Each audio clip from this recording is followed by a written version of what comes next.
Exercise for arthritis. Why is it ignored?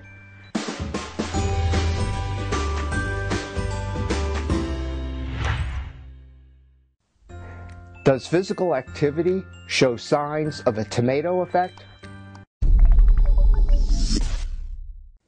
You might rightly ask, what's a tomato effect? Heather Hausenblas, writing in U.S. News and World Report, reported the tomato effect is a term used to describe a phenomenon whereby highly efficacious therapies are either ignored or rejected.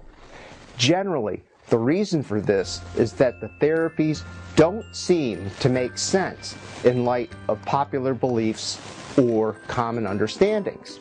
A tomato effect, however, can also occur if people simply ignore the evidence available.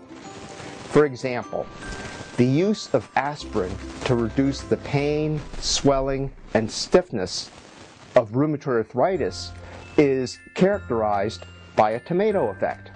Why?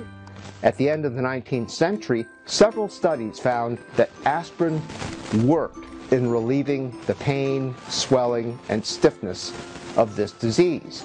Also at this time came the acceptance of the infectious theory of disease. So it just did not make sense that aspirin, a pain and fever medicine, could have a positive effect on a chronic infectious disease like rheumatoid arthritis.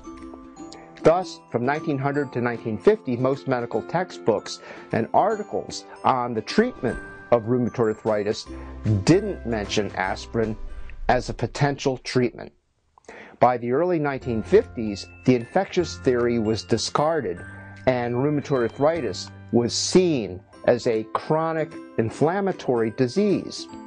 Aspirin only became an accepted treatment about 70 years after the original studies found that aspirin is effective in treating arthritis. My comment, Dr. Hausenblas has a point for sure.